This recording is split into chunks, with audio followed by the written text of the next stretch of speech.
Olá, nosso assunto hoje será reprodutor feminino.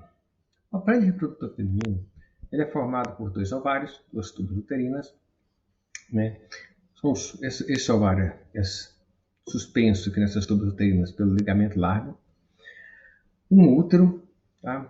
A vagina e a genitália externa.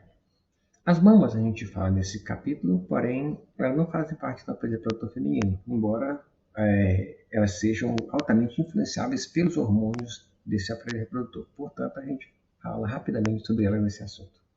Bom, vamos começar pelo ovário. O ovário é revestido por um epitélio chamado epitélio germinativo. Ele é formado por um epitélio cúbico simples ou pavimentoso simples. Tá? Abaixo dessa camada de epitélio encontramos um albugem de tecido conjuntivo denso altamente celular.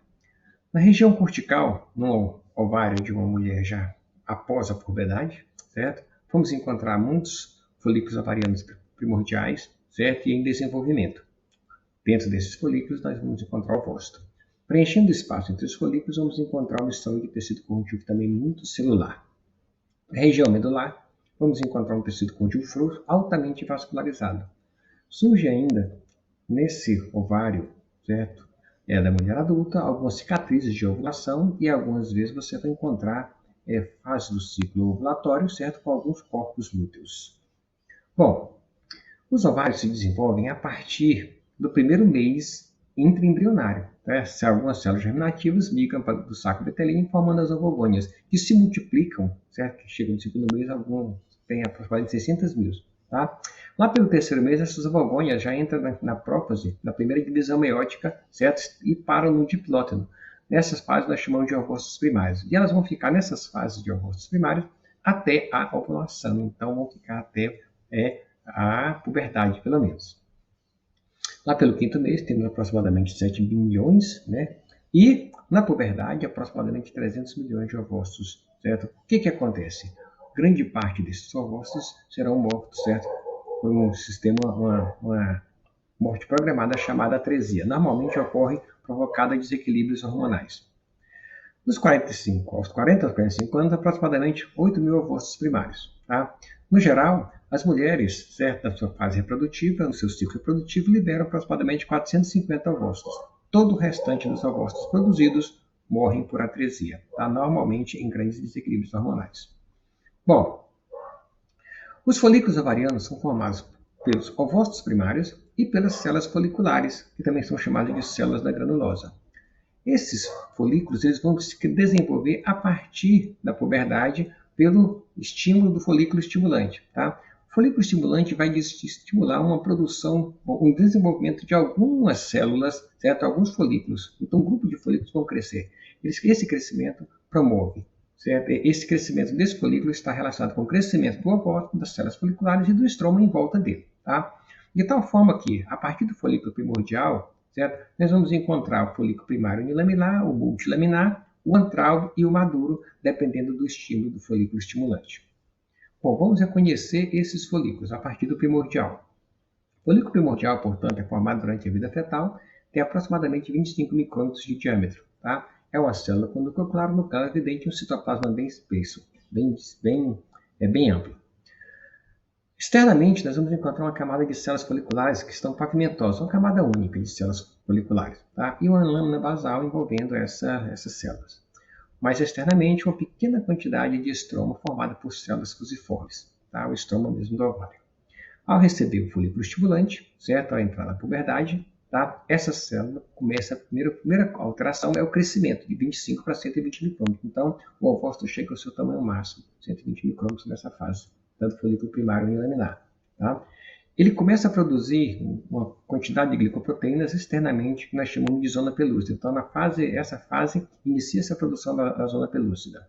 As células foliculares que estavam pavimentosas passam a ser, portanto, cúbicas, também uma única camada. Por isso, ela é chamada de unilaminar, uma única camada. A lâmina basal continua ali e o estroma também começa a desenvolver. Portanto, o folículo estimulante, como foi falado anteriormente, promove o aumento do ovócito, desenvolvimento das células foliculares e do estroma circundante. Bom, recebendo ainda mais esses hormônios estimulantes, esse folículo estimulante, esse ovócito primário, certo? Vai produzir, chegar toda a sua zona pelúcida, chegando nessa fase, na sua espessura máxima, tá? E ocorre proliferação em grande quantidade das células foliculares, formando praticamente um epitélio estratificado. Tá? A lâmina basal continua espessa e o estroma também se espessa bastante. Tá? Nessa fase, essas células crescem e se dirigem para a cortical profunda do ovário. Bom, esse folículo estimulante continua estimulando especialmente a multiplicação dessas células foliculares. À medida que elas vão se multiplicando, elas vão formando espaços entre elas, que nós chamamos de antro folicular. Esse antro está cheio de um líquido folicular, rico em glicose aminoglicanas, proteínas, hormônios, esteroides masculinos e femininos. Tá? Bom, a lâmina basal continua circundando essas células foliculares e o estroma aqui já demonstra uma alteração. Tá? Então, o estroma a gente consegue ver claramente que ele tem uma porção externa, que nós chamamos de teca externa, onde aquelas células foliculares, aquelas células fusiformes, continuam, certo, bem desenvolvidas. Porém, a camada interna desse estroma ocorre uma formação de células produtoras de hormônios. Certo? Então, nós chamamos essa porção interna de teca interna e a porção externa de células fusiformes de teca externa. Tá? Então, o estroma agora tem duas partes. Essa teca interna produz androstenediona, que vai ser transportada para a célula granulosa e vai ser transformada em estrogênio. Então, nessa fase do folículo secundário, já quando começam a surgir o antro folicular, o folículo já começa a produzir o estrogênio. Como o estrogênio é um hormônio que vai ser disseminado pelo sangue, então ocorre uma grande vascularização nessa região da teca interna, certo, desse folículo ovariano. A partir daqui, esse folículo ele vai se tornar maduro. Ele vai crescer um pouco mais, certo? O antro folicular vão se fundir, certo? Formando um único antro folicular. Com isso, ocorre a formação de umas células que ficam sobre o ovócito, que nós chamamos de corona radiata, certo? Outra porção dessas células foliculares vão manter este ovócito preso ao folículo, que nós chamamos de cúmulos óvulos, tá? A zona pelúcida continua aqui em volta, vascularização muito grande, e esse folículo ovariano ele cresce tanto que ele fica aproximadamente a 2,5 cm de diâmetro e já é visível num exame de ultrassom. Tá? Nós chamamos esse folículo de pré-ovulatório ou de degráfia, é o folículo maduro. Tá?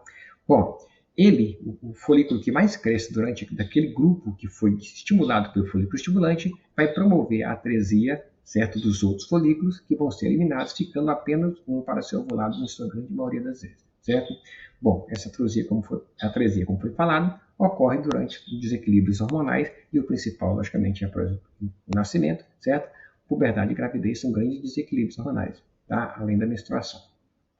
Bom, chegou o corpo do útero estar maduro, portanto, ele está ventral, ficou maduro, grande e fica próximo logo do epitélio, certo? Da ovogênea, tá? Bom, para ocorrer a ovulação, obviamente, tem de existir um estímulo, certo? Então, um estímulo pode ser, inclusive, qualquer coisa, um beijo, vamos dizer. Então, esse óvulo é liberado, tá? E porque como? Bom, as células foliculares não estão produzindo estrogênio. O pico máximo do estrogênio, o melhor do estrogênio, certo? Vai estimular a hipófise a produzir o LH. E o pico do LH aumenta o fluxo sanguíneo, certo? Promovendo edema nessa região, certo? Promovendo a isquemia por perto da albugínea, tá? Que por sua vez uma degradação dessa albugínea, certo? Enfraquecendo essa parede do folículo, de tal forma que tudo isso somado com a pressão intrafolicular, contração com as células moleculares, promovem a ruptura, certo, desse folículo, levando para fora esse ovócito. Tá?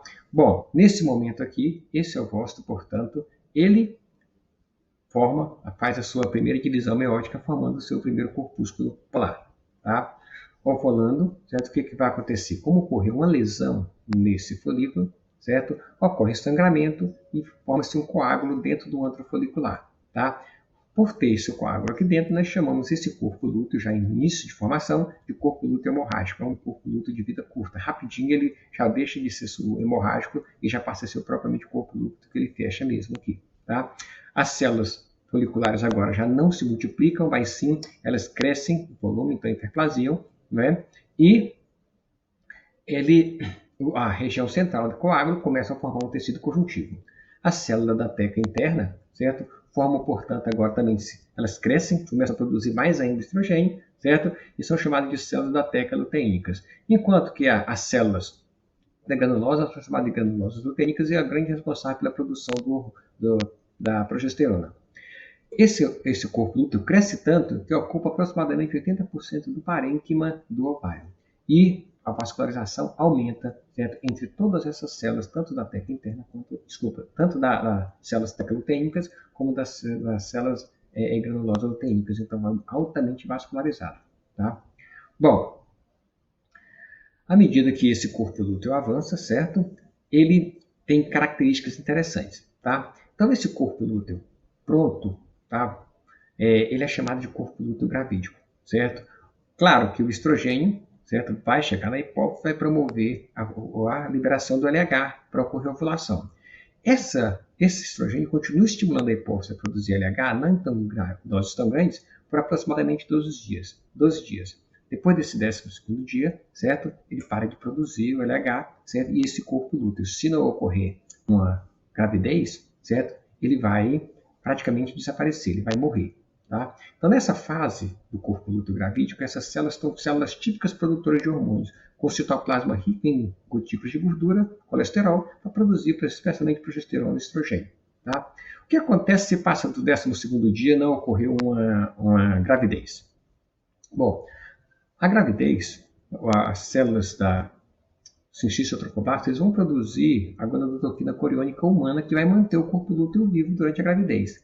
Caso não ocorra uma fecundação, uma gravidez, não vai ocorrer produção de gonadotropina coriônica humana. Certo? Sem gonadotropina coriônica humana, esse corpo lúteo vai morrer. Certo? Então, normalmente, ele começa a ter essas características na época da menstruação. Tá? Então, o que acontece com essa célula? Ela é uma célula rica em gotícula de gordura, núcleo claro, núcleo evidente. Tá? O que acontece é que o núcleo vai ficar picnótico, certo? E o citoplasma vai ficar cheio de vacúolos digestivos. Então, essa célula diminui de tamanho. Inclusive, o corpo lúteo diminui de tamanho e passa a ser chamado agora também de corpo lúteo menstrual. Tá? Bom, no desenvolvimento do passar do tempo, essa cicatriz, certo, vai ser formada apenas por um tecido conjuntivo denso, que nós chamamos de corpo álbicas. Tá? Então, no final da sua existência, aquele folículo, certo, ele chega a formar apenas uma única cicatriz dentro do ovário. Quanto mais ovulações essa mulher tiver, mais cicatrizes ela terá no ovário, mais corpo álbicas, portanto. Bom, algumas alterações ocorrem, certo? São bem visíveis durante esse ciclo menstrual, tá? Estimulado por esses hormônios. Tá? Então, o ciclo menstrual mais comum é quando tem 28 dias, tá? Sendo que os primeiros dias, os 4 primeiros dias, é a fase menstrual, certo? E tem as outras fases até chegar novamente no outro ciclo, no outro início de fase menstrual, tá? Então, nos primeiros dias, o que acontece? O folículo estimulante vai estimular, certo, os folículos do ovário, certo, a se desenvolverem e começarem a produzir o estrogênio, tá? O estrogênio, certo, vai aumentar de tal forma que quando chega próximo ao 14º dia, ele vai estar no seu pico ótimo, certo, que vai promover o pico do LH.